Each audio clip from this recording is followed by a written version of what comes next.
रुक जा प्रेरणा, रुक जा, बोल रही हूँ रुक जा वरना बहुत पिटेगी। क्यों मैडम, क्या हुआ? अगर हिम्मत है तो मुझे पकड़ कर दिखा। कुछ ही देर बाद रसिका ने प्रेरणा को पकड़ लिया और फिर दोनों सहेलियां खिलखिलाकर हंसने लगी। ये दोनों बड़ी पक्की सहेलियां थीं और दोनों का कॉलेज और कोर्स भी सेम ही था। इसके अलावा स्वभाव से भी दोनों एक जैसी ही थी।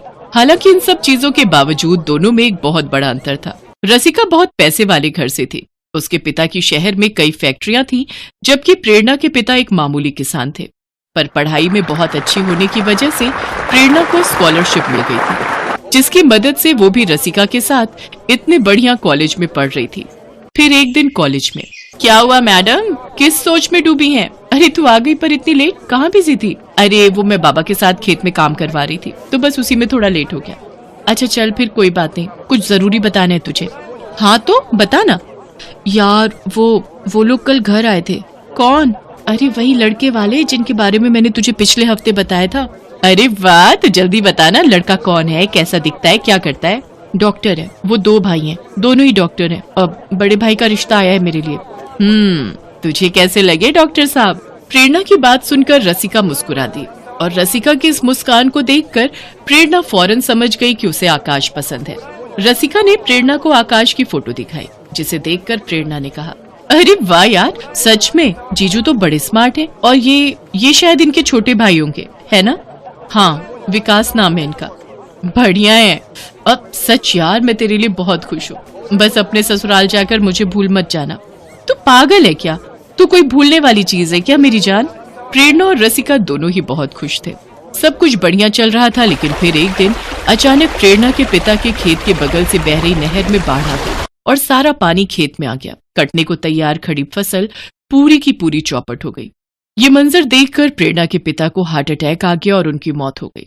प्रेरणा के पिता के जाने का दुख उसकी माँ भी बर्दाश्त नहीं कर पाई और वो भी कुछ ही हफ्तों बाद चल बसी। प्रेरणा बिल्कुल अकेली रह गई थी। अपना कहने को बस उसके पास उसकी दोस्त रसिका ही थी। रो मत प्रेरणा, मैं हूं न तेरे साथ। खुद को कभी अकेला मत समझना, समझी ना? सब खत्म हो गया बहन, कुछ नहीं बचा मेरे पास। ऐसा मत बोल, जो मेरा है वो तेरा भी है। तू मेरी सहेली से बढ़कर बहन है। चल, अब से तू मेरे साथ मेरे घर पर रहेगी। नहीं नहीं बहन, मैं तेरे परिवार पर बोझ नहीं बन सकती। तू मेरी चिंता मत कर, मैं कैसे भी रह लूंगी। बस जब भी मुमकिन हो मुझसे मिलती रहना बहन। रसिका जानती थी कि स्वभाव से खुददार प्रेरणा कभी उसके घर आकर नहीं रहेगी और ना ही उससे कोई मदद लेगी, लेकिन उसे भी हर हाल में प्रेरणा की मदद करनी ही थी। तो जब उसे कुछ नहीं सूझा तो उसने इस बारे में अपने होने वाले पति आकाश से बात की। वैसे तुम्हारी इस प्रॉब्लम का एक सोल्यूशन है मेरे पास। हाँ तो जल्दी बताओ ना।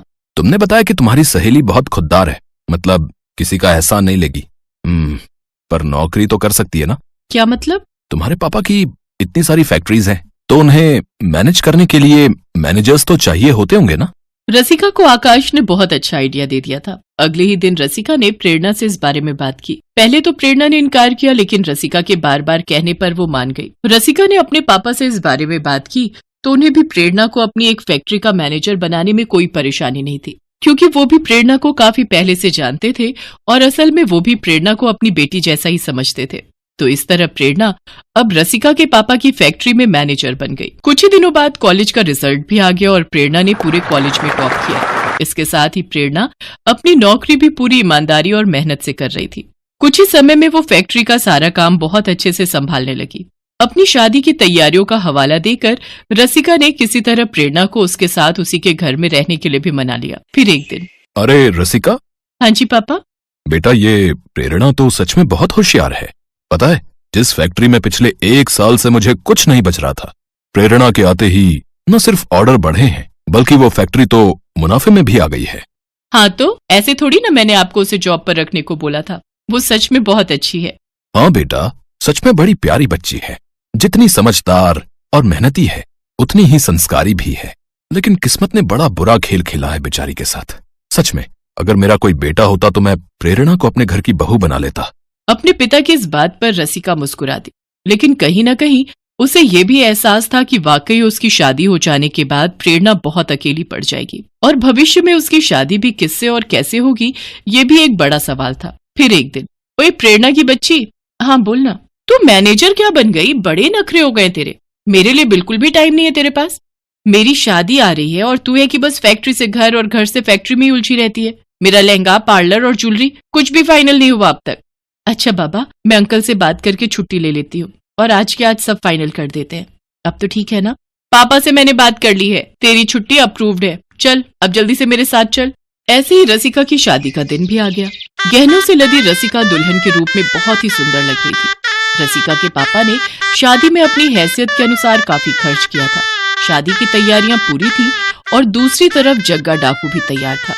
जग्गा डाकू और उसकी गैंग के नाम से ही सब डरते थे। सारे लोग चल चुपचाप से हाथ ऊपर करे, कोई होशियारी नहीं है। ए बगीरा, जाबे दुल्हन के सारे गहने ले आ। जग्गा और उसके आदमी बंदूक लेकर खड़े थे। बंदूक के खौफ से हर कोई सन्न था। जग्गा के साथियों ने रसिका से उसके गहने छीनने की कोशिश की, लेकिन रसिका उन्हें धक्का देकर भागने की कोशिश करने लगी। तभी जग्गा ने बंदूक रसिका की तरफ तानी और गुस्से से बोला, ए लड़की रुक जा, वरना गोली मार दूंगा, समझी? जग्गा ने सिर्फ कोरी धमकी नहीं दी, गहने हाथ से निकलते देख जग्गा ने रसिका को निशाना बनाकर गोली चला भी दी थी। लेकिन तभी ऐन मौके पर प्रेरणा गोली और रसिका के बीच आ गई। गोली लगते ही प्रेरणा जमीन पर गिर पड़ी। लेकिन इसी बीच किसी ने पुलिस को खबर कर दी थी और पुलिस की गाड़ी का सायरन सुनते ही जग्गा डाकू और उसकी गैंग वहां से भाग खड़ी हुई। रसिका तो बच गई, लेकिन अब प्रेरणा की हालत नाजुक थी। उसे फौरन अस्पताल ले जाया गया और काफी देर बाद जाकर उसे होश आया। ये तूने क्या किया पगली? तू ठीक है ना रसिका? मैं तो ठीक हूँ, पर तू बीच में क्यों आई? तू मेरी बहन है रसिका, मैं तुझे कुछ कैसे होने देती। उसके बाद रसिका का पति आकाश वहां आया। क्यों साली साहिबा, कैसी हैं अब आप? कोई दिक्कत तो नहीं? जी डॉक्टर साहब, सब ठीक है। थैंक्स मेरा इलाज करने के लिए। थैंक्स बोलना है तो मुझे नहीं, इससे बोलिए, क्योंकि आपका ट्रीटमेंट मैंने नहीं, इसने किया है। इतना बोलकर आकाश ने अपने छोटे भाई विकास की तरफ इशारा कर दिया, जो वहीं पर खड़ा था और प्रेरणा को बस देखे जा रहा था। प्रेरणा भी विकास से कुछ न कह सकी और बस उसे देखती ही रह गई। लेकिन इन दोनों के बीच की एक खामोशी रसिका ने पढ़ ली और फिर कुछ दिनों के बाद, अरे रसिका, ये सब क्या है? इतना सारा सामान ये किसके लिए लाई है? अपनी होने वाली देवरानी के लिए। अच्छा, तो विकास जी का रिश्ता तय हो गया, अच्छी बात है। कौन है लड़की? यही है, आजा तुझे फोटो दिखाती हूँ। इतना कहकर रसिका ने प्रेरणा की फोटो उसके हाथ में थमा दी, जिसे देखकर प्रेरणा की आंखों से आंसू बहने लगे। नहीं रसिका, ये सही नहीं है। न तो मैं विकास जी के लायक हूँ और न ही मेरी हैसियत।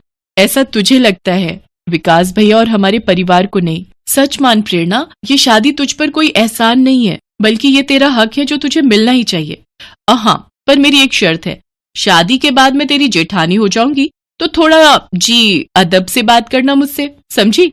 रसिका की बात सुनकर प्रेरणा मुस्कुरा दी। अब सब ठीक होने वाला था। दोनों सहेलियों से बहन बनने के बाद अब जेठानी देवरानी बनकर हमेशा एक दूसरे के साथ और खुश रहने वाली।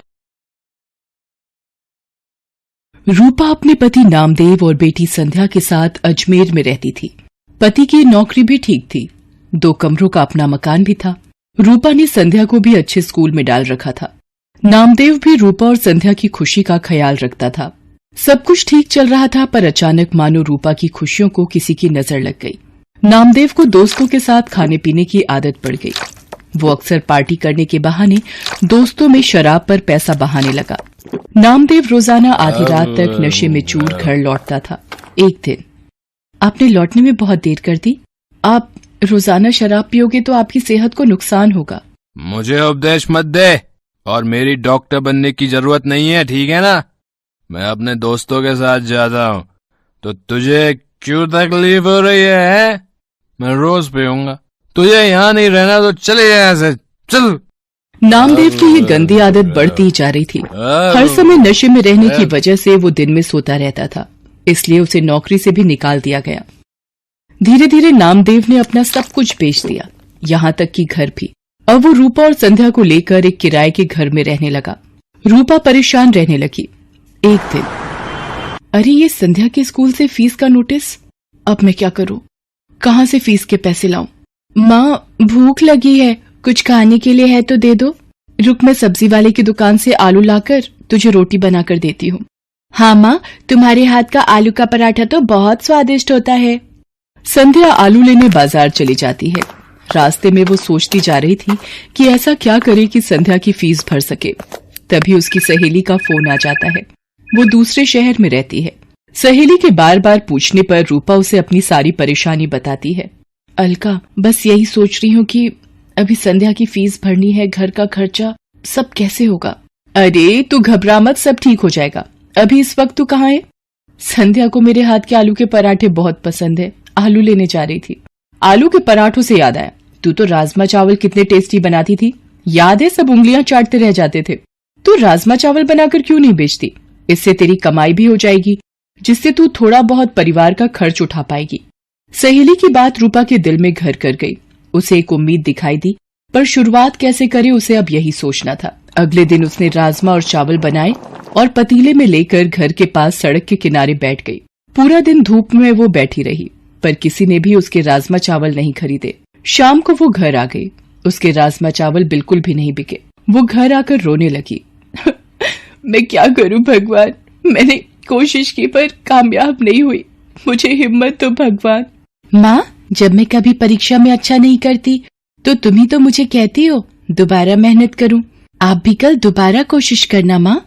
मेरी बेटी कितनी समझदार हो गई है, तू ठीक कह रही है। मैं एक बार और कल कोशिश करूंगी। रूपा अगले दिन दोबारा राजमा चावल बनाती है। पूरा दिन एक भी ग्राहक नहीं आता। रूपा निराश हो जाती है। आज भी कोई ग्राहक नहीं आया, लगता है मुझे ये काम बंद करना पड़ेगा। अब आपके पास कुछ खाने को मिलेगा? यहाँ आसपास की खाने की दुकानें बंद हो गई हैं। आपको यहाँ देखा तो मुझे लगा कि यहाँ कुछ खाने को मिल जाए शायद। जी, राजमा चावल की प्लेट है मेरे पास। भूख में तो सब कुछ अमृत है। एक प्लेट कितने की है? जी 20 रुपए। क्या बात है, राजमा चावल तो बड़े ही स्वादिष्ट बने हुए हैं। आपको पहले तो कभी नहीं देखा यहाँ, क्योंकि मैं पहले कई बार आया हूं इधर। जी अभी अभी शुरू किया है। ये लो आपके 20 रुपए। पूरा दिन बीत जाने के बाद एक प्लेट ही बिकी थी रूपा की, पर इस एक प्लेट के पैसों ने उसे हिम्मत दी थी। रूपा अगले दिन राजमा चावल लेकर ही बैठी थी कि पिछली रात वाला ग्राहक दोबारा आया। आपने पहचाना मुझे? कल आपके राजमा चावल बहुत स्वादिष्ट लगे, तो मेरे पार्टनर दोस्त को भी खिलाने आया हूँ। आप 2 प्लेट बना दीजिए। अभी बना देती हूँ साहब। धीरे धीरे 1 से 2 व्यक्ति देखते देखते अब रूपा के पास ग्राहक आने शुरू हो गए थे। रूपा कमाए हुए पैसों से संध्या के स्कूल की फीस भरना चाहती थी, पर एक दिन ये ट्रंक में क्या छुपा रही है? दिखा जरा, दिखा मुझे। ये रुपए मैंने संध्या की स्कूल की फीस के लिए जोड़ कर रखे हैं, ये मत ले जाओ। देख मेरे दोस्त मेरा इंतजार कर रहे हैं, ये रुपए दे मुझे, दे इधर दे दे। नामदेव रुपए छीन कर ले जाता है। रूपा रोने लगती है। वो सोचती है ऐसे तो ये सारे कमाए हुए पैसे शराब में उड़ा देंगे, मुझे कुछ रुपए संध्या के भविष्य के लिए भी जोड़ने होंगे। धीरे धीरे रूपा का काम चल जाता है। वो एक ठेला किराए पर ले लेती है और अब वो ठेले पर राजमा चावल बनाकर बेचने लगी। समय बीतता गया। रूपा की जिंदगी 15 साल आगे चली गई। संध्या भी पैसों की कमी के कारण 10वीं तक की पढ़ाई कर पाई। वो भी अब माँ के काम में हाथ बटाती थी। रूपा मेहनत करते करते थक गई थी, पर उसकी एक जिम्मेदारी अभी बाकी थी, वो थी संध्या की शादी। एक दिन रूपा की वही सहेली जिसने फोन पर बात की थी रूपा से मिलने आती है। आज तुझे इतने सालों बाद देखकर मेरे आंसू नहीं रुक रहे। मेरी प्यारी सहेली रूपा, ये तूने अपना क्या हाल बना लिया है। गरीबी के थपेड़े तेरे चेहरे पर आई झुर्रियों में बयान हो रहे हैं। अरे तू बैठ अलका, संध्या से मिल, ये मेरी बेटी संध्या है। संध्या, ये मेरी मेरठ वाली सहेली अलका। अलका मौसी, माँ आपको बहुत याद करती हैं। रूपा, मैं इसलिए तेरे पास आई थी कि एक अच्छे घर का रिश्ता है, संध्या भी वहाँ खुश रहेगी। अलका, अगर मेरी ये जिम्मेदारी पूरी हो जाए तो मेरे लिए बहुत खुशी की बात है। ठीक है, फिर मैं बात कर लेती हूँ लड़के वालों से। रूपा को तसल्ली हो जाती है कि संध्या की शादी हो जाएगी। एक गरीब बेटी की शादी करना गरीब की सबसे बड़ी चिंता होती है। रूपा की सहेली अलका रिश्ता पक्का कर देती है।